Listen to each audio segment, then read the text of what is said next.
अस्सलाम वालेकुम दोस्तों। औरतों के अंदर फीमेल में जो पेशाब के साथ खून आता है उसकी क्या क्या वजूहात हो सकती हैं।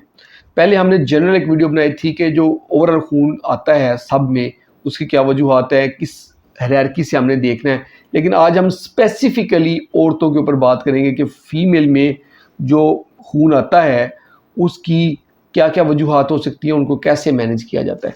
तो इसको हम कैटेगराइज करेंगे एज के हिसाब से। देखो, बहुत छोटी बच्चियाँ जो होती हैं उनमें जैसे 3 साल 4 साल इससे छोटी बच्चियों में जो खून आता है उसमें जो मेजर वजह हो सकती है कि पेरीयूरेथ्रल रिंग हो सकता है, यानी कि पेशाब की नाली सिकुड़ी हुई हो सकती है, तंग हो सकती है, उसकी वजह से खून आ सकता है। या फिर यूटीआई इन्फेक्शन हो सकता है, यानी कि पेशाब की इन्फेक्शन, मसाने की इन्फेक्शन होती है, उसकी वजह से पेशाब में खून आ सकता है। इसके अलावा इतने छोटे बच्चों में बहुत रेयर होता है कि स्टोन हो तो उसकी वजह से खून आए। ट्यूमर के चांसेस इतनी छोटी बच्चियों में नहीं होते। अब हम बात करेंगे ज़रा बड़ी बच्चियाँ, नाबालिग बड़ी बच्चियाँ जो होती हैं, 8 9 10 साल की बच्चियाँ जो होती हैं उनमें ज़्यादा चांस इन्फेक्शन के होते हैं। दूसरे नंबर पे स्टोन आता है। इन्फेक्शन में बर्निंग होगी, जलन होगी, और स्टोन में दर्द होगी, ये फ़र्क है। देखिए, बच्ची को खून है, 8 साल उसकी उम्र है, 10 साल उम्र है, और उसको पेशाब से खून के साथ दर्द हो रही है, इसलिए मीन्स के स्टोन के चांस ज़्यादा है। उसको खून है, उसमें जो है ना देखेंगे कि उसको बर्निंग हो रही है, तो ये यूटीआई यानी इन्फेक्शन के चांस। इसके साथ साथ रिफ्लक्स हो सकता है, यानी कि पेशाब मसाने में आता है, गुर्दों में वापस चढ़ जाता है। ये एक और वजह है, इसको वीजूआर कहते हैं, यानी रिफ्लक्स, कि पेशाब का गुर्दों की तरफ वापस जाना है। इसकी वजह से भी बच्चियों में पेशाब से खून आ जाता है, लेकिन ये रेयर होता है। इसके लिए हम एमसीयूजी टेस्ट कराते हैं। और जो पहली 2 कंडीशन थी, स्टोन और इन्फेक्शन के लिए हम पेशाब का टेस्ट यूरिन कंप्लीट कराते हैं, और उसके साथ हम पेशेंट का अल्ट्रासाउंड करवाते हैं। अब हम यंग लेडीज़ की बात करेंगे, जो बालिग होती हैं और जवान लड़कियां होती हैं, उनमें भी यूटीआई के चांसेस ज़्यादा होते हैं।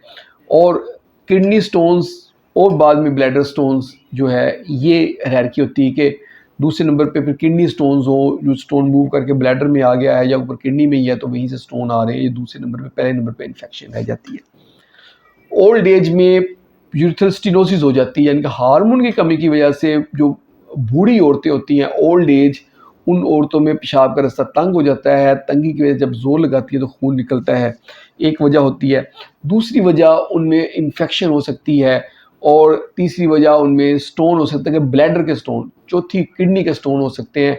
और लास्ट में जो वजह है, जो रेयर है लेकिन हो सकती है, वो है ट्यूमर। उसमें पेनलेस हीमाचूरिया होता है, यानी कि बगैर दर्द के पेशाब के साथ खून आता है।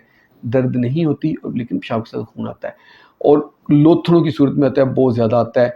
और यूजुअली ये स्मोकिंग के साथ एक्सपोजर जिनका हो, इवन के पैसिव स्मोकिंग के, उनके घर में कोई स्मोकिंग करता है, वो पैसिवली स्मोकिंग करती रहती है, उस धुएँ को इनहेल करती रहती हैं, उसकी वजह से उनके ट्यूमर बन सकता है।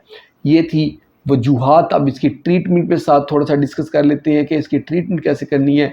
जो इन्फेक्शन है उसके लिए हम एंटीबायोटिक्स देते हैं। अगर एंटीबायोटिक से कवर ना हो तो हम 48 घंटे के लिए रोक के कल्चर टेस्ट करवाते हैं, और कल्चर टेस्ट करा के फिर एंटीबायोटिक देते हैं। स्टोन हो तो स्टोन को हम निकालते हैं, कैमरे से निकाल लें, चीरा दे के निकाल लें, कट दे के, जैसे भी निकालना है उसको निकाल लें। किडनी में है तो हम शॉन्स भी निकाल सकते हैं। ये है स्टोन के लिए। ट्यूमर के लिए हम रिसेक्शन करते हैं, कैमरे के साथ हम ट्यूमर को काट देते हैं। और जिनका रास्ता तंग होता है उसको हम कैमरे के साथ सिस्टोस्कोपी करके और रास्ते को हम डायलेट कर देते हैं, यानी खोल देते हैं। ये थी आज की हमारी वीडियो के फीमेल के अंदर जो पेशाब के साथ खून आता है उसकी वजूहत क्या आती हैं, उसको ट्रीट कैसे करते हैं।